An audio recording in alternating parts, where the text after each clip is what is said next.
Hello students, कैसे हैं आप सब? होप सब अच्छे होंगे। तो स्टूडेंट्स, जैसा कि हमने अपनी स्टैटिस्टिक्स का चैप्टर नंबर 1 जो कि था सिंपल कोरिलेशन स्टार्ट किया था और उसके अंदर हमने एज्यूम्ड मीन मेथड था वो कंप्लीट कर लिया था।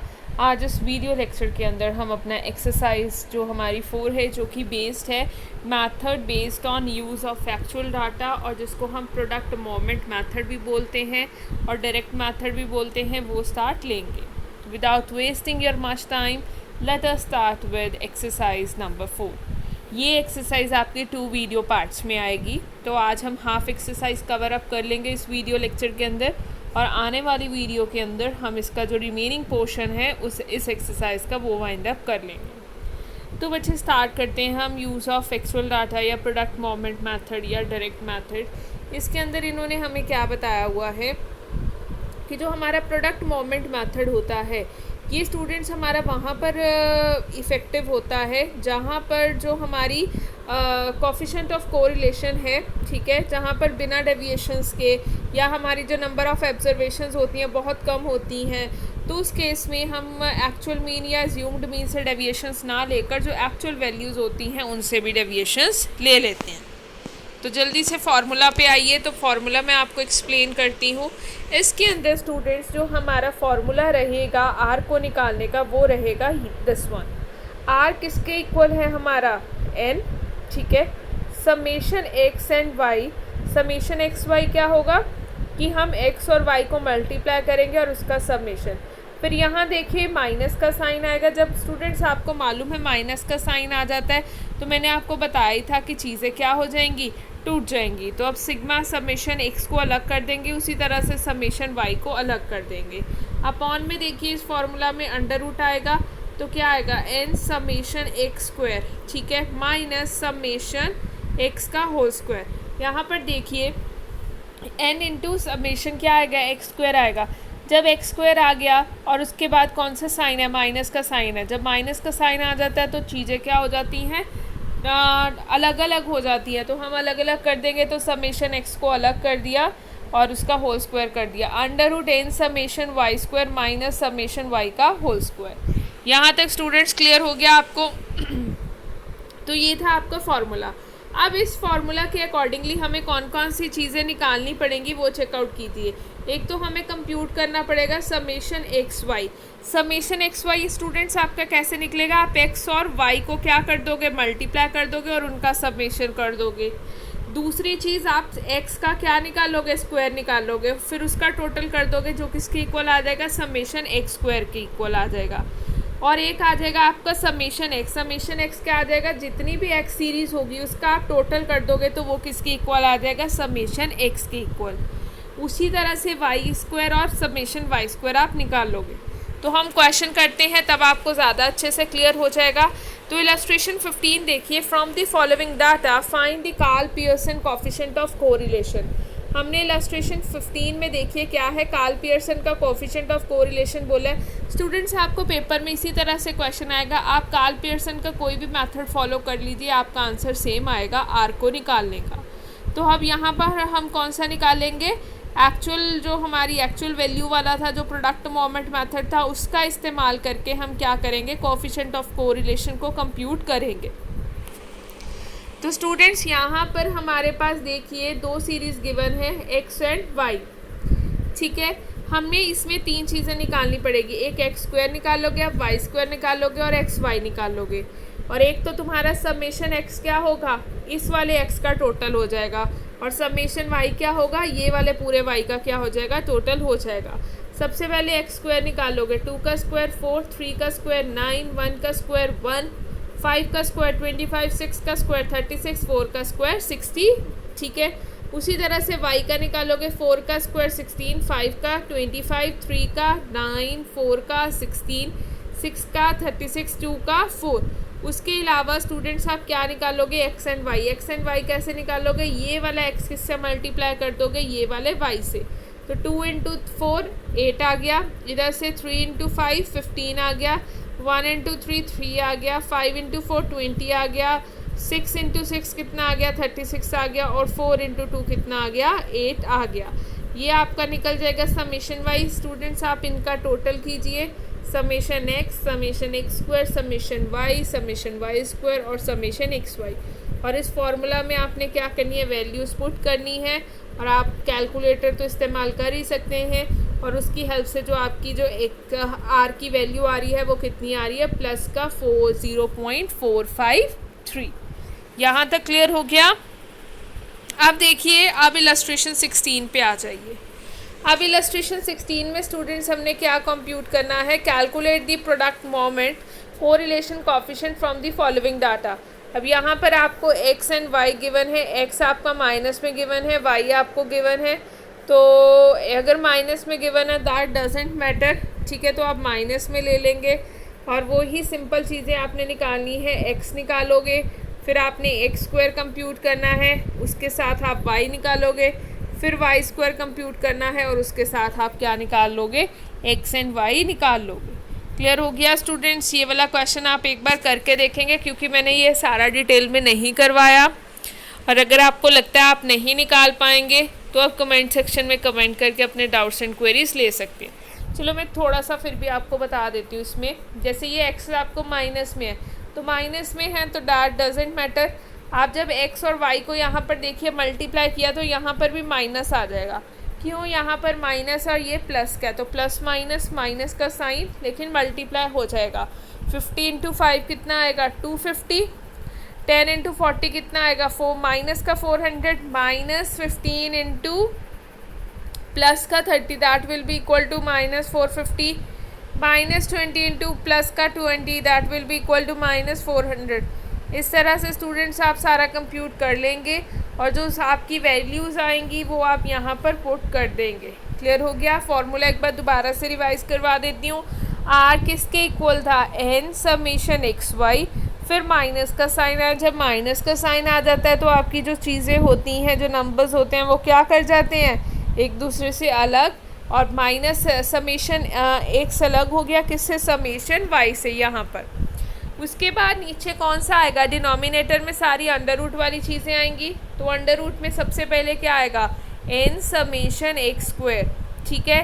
तो समेशन एक्स स्क्वायर के बाद माइनस आया तो चीज़ें क्या होगी, टूट गई, अलग अलग होगी। समेशन एक्स स्क्वायर क्या हो गया, अलग हो गया, इस वजह से वो ब्रैकेट के बाहर आ गया। उसी तरह से वाई का कैसे निकालोगे, N summation Y square minus summation Y का क्या आ जाएगा, होल स्क्वायर आ जाएगा। क्लियर हो गया स्टूडेंट्स। वैल्यू सारी पुट करोगे और आपका जो आंसर आएगा that will be equal to 0.996। इसका मतलब कौन सा कोरिलेशन है, हाईली पॉजिटिव कोरिलेशन। आप देखिए स्टूडेंट्स, नेक्स्ट क्वेश्चन है इलस्ट्रेशन नंबर 17। उसमें क्या बताया गया है, they have asked us find the correlation coefficient from the following data. हमें कोरिलेशन कोएफिशिएंट निकालना है फॉलोइंग डाटा से, और चीज़ें हमें क्या क्या गिवन है स्टूडेंट्स, हमें जो चीज़ें दी गई हैं उसके अकॉर्डिंगली हमने n कितना है हमारे पास n है 10, समेशन x है 55, समेशन y कितना है 40, समेशन एक्स स्क्वायर कितना है 385, समेशन y स्क्वायर कितना है 192, और समेशन एक्स वाई कितना है 185। According to all these things हम सारी की सारी वैल्यूज़ क्या करेंगे, सब में सारी चीज़ें गिवन है। आपको n गिवन है, आपको समेशन x गिवन है, आपको समेशन y गिवन है, इनका स्क्वायर भी गिवन है, और समेशन एक्स वाई भी गिवन है। हर चीज़ गिवन है, कोई चीज़ निकालने की ज़रूरत नहीं है। Simply according to the need of the formula हर आइटम आपके पास प्रोवाइडेड है। सिर्फ फार्मूला के अंदर वैल्यूज़ को क्या करना है, पुट करना है, और आपने अपना कोरिलेशन कोएफिशिएंट फाइंड आउट कर लेना है। और आपका जो कोरिलेशन कोएफिशिएंट है कितना आ रहा है, माइनस का 0.681। अब students come to important typical examples. अब इम्पॉर्टेंट टिपिकल एग्जाम्पल्स करते हैं। अब इसके अंदर जो हमारी इलस्ट्रेशन 18 है उसके अकॉर्डिंगली हम क्या फाइंड आउट करेंगे, calculate the coefficient of correlation from the following data and interpret the result. हमने क्या फाइंड आउट करना है, coefficient of correlation find out करना है और अपने रिजल्ट को इंटरप्रेट करना है। तो देखते हैं क्या क्या चीज़ें प्रोवाइडेड है according to the data given by the question के अंदर जो डाटा गिवन है उसके accordingly we are provided with summation X Y. हमें समेशन एक्स वाई गिवन है that is equals to 8425। Summation X Y, मतलब न्यूमरेटर की एक चीज़ मिल गई हमें, समेशन एक्स वाई, ठीक है। उसके अलावा हमारे पास एक्स बार गिवन है, that is 28.5, Y bar given है 28, standard deviation of X given है, दैट इज़ इक्वल्स टू कितनी है 10.5, और स्टैंडर्ड एविएशन ऑफ वाई कितनी है 5.6, और एन कितना है 10। मतलब न्यूमरेटर की दो चीज़ें तो मिल गई, समेशन एक्स वाई भी मिल गया और एन भी मिल गया ना। तो स्टूडेंट्स देखिए आपके पास समेशन एक्स है ना ही समेशन वाई है। और दूसरी और चीज़ और क्या नहीं गिवन आपके पास, ना समेशन एक्स स्क्वायर गिवन है ना समेशन वाई स्क्वायर गिवन है।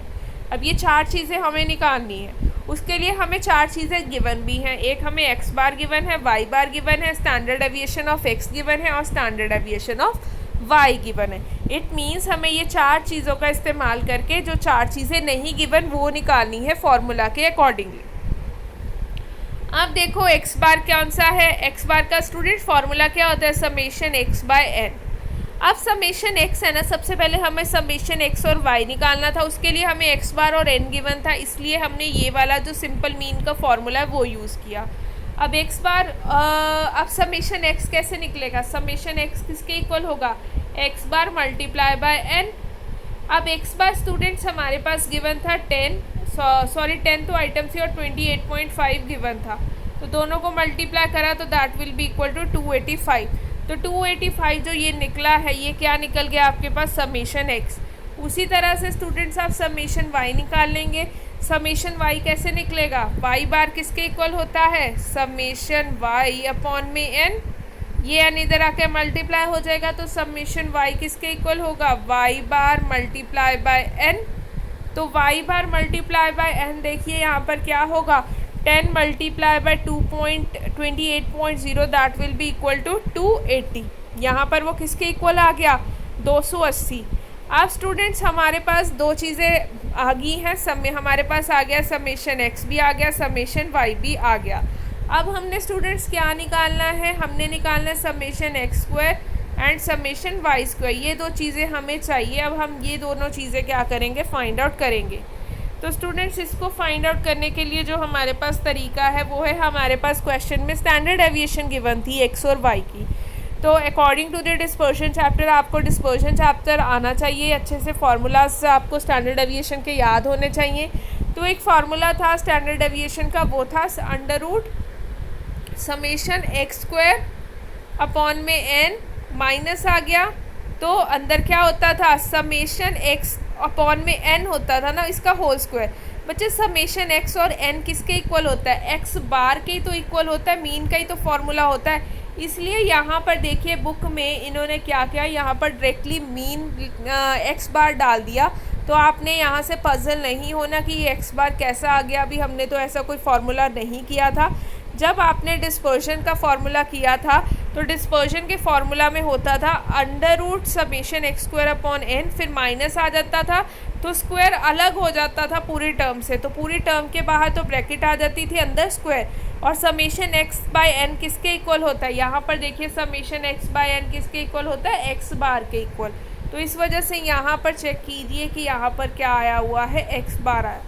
सिमिलरली अब आप वैल्यूज़ को पुट कीजिए। सबसे पहले तो आप क्या करेंगे, स्क्वायरिंग। यहाँ पर जो इस स्टेप में देखिए क्या हुआ है, स्क्वायरिंग बोथ साइड हुआ है। बच्चे बोथ साइड हम क्यों करते हैं, स्क्वायरिंग बोथ साइड हम क्यों करते हैं, स्क्वायरिंग बोथ साइड हम इसलिए करते हैं सो दैट ये अंडर रूट जो है, ये वाला जो अंडर रूट है हट जाए, क्योंकि इसका अंडर रूट और जब बाहर स्क्वायर आ जाता है ये दोनों कट जाते हैं। क्यों करते हैं, क्योंकि अंडर रूट की पावर होती है 1/2, जब होल पावर 2 आ गई तो क्या हुआ, 1/2 मल्टीप्लाई बाय 2, 2 से 2 कट गया, इस वजह से वो अंडर रूट ख़त्म हो जाता है। यहाँ तक क्लियर हो गया। और इस तरफ क्या आ गया, स्क्वायर आ गया। अब बच्चे सारी की सारी चीज़ें तुम्हारे पास गिवन है, वो वैल्यूज़ पुट करो। तुम्हारे पास ये जो n है इधर से एलसीएम लेकर ये इधर क्या हो जाएगा, मल्टीप्लाई हो जाएगा। समेशन एक्स स्क्वायर को एक तरफ रखो और बाकी सारी चीज़ें एक तरफ ले जाओ, तो तुम्हारे पास जो आंसर आएगा वो यहाँ पर एक्स स्क्वायर आ गया 9225। उसी तरह से आपने वाई स्क्वायर निकालना है, ठीक है, सेम जिस तरह से हमने स्टैंडर्ड एविएशन का फार्मूला लगाया उसी तरह से। अब स्टैंडर्ड एविएशन का यहाँ पर फार्मूला क्या बनेगा, स्टैंडर्ड एविएशन ऑफ वाई किसके इक्वल होगा बच्चे, under root summation Y square upon N, बाहर माइनस आ गया तो स्क्वायर पूरी टर्म से अलग हो जाएगा, that will be equal to summation Y by N का होल स्क्वायर। और आपको पता है ये जो समेशन वाई बाय एन किसके इक्वल होता है, वाई बार के इक्वल होता है, मतलब वाई के मीन के इक्वल होता है। तो यहाँ पर फिर आपका वाई वही सारा स्क्वायरिंग बोथ साइड करके आप अंडर रूट हटाओगे, सारी वैल्यूज़ को पुट करोगे, समेशन वाई स्क्वायर को एक तरफ रखोगे, बाकी सारी आइटम्स को दूसरी तरफ ले जाओगे, और आपका जो समेशन वाई स्क्वायर है किसके इक्वल आएगा, 8153.6। क्लियर हो गया। उसके बाद अब आपके पास सारी चीज़ें हैं, एक्स वाई पहले गिवन था, एन आपको क्वेश्चन में गिवन था, सारी वैल्यूज़ को इस क्वेश्चन के अंदर पुट कीजिए और आपका आंसर फॉर्मुलेट कीजिए। तो आपका जो आंसर आता है दैट इज़ इक्वल्स टू 0.756। ठीक है, तो अब मैं इसको अगर इंटरप्रेट करती हूँ तो किस तरह का पॉजिटिव कोरिलेशन है एक्स एंड वाई के बीच में। ठीक है, तो बच्चे आज के लिए बस हम इस वीडियो लेक्चर के अंदर इतने क्वेश्चन करेंगे। जो रिमेनिंग हमारे क्वेश्चंस रह गए हैं, जो अदर इम्पॉर्टेंट टिपिकल एग्जांपल्स हैं, वो हम इस नेक्स्ट जो वीडियो पार्ट आएगा इस एक्सरसाइज का उसके अंदर कर लेंगे। इन क्वेश्चंस को अच्छे से एक बार हाथ से नोटबुक के अंदर सॉल्व करके देखिए। स्टिल कोई भी क्वेरी है तो आप अपना कमेंट सेक्शन में कमेंट करके क्वेरीज ले सकते हैं। तो आज के लिए बस इतना ही, मिलते हैं अपनी नेक्स्ट वीडियो के अंदर। Till than happy learning and keep revising.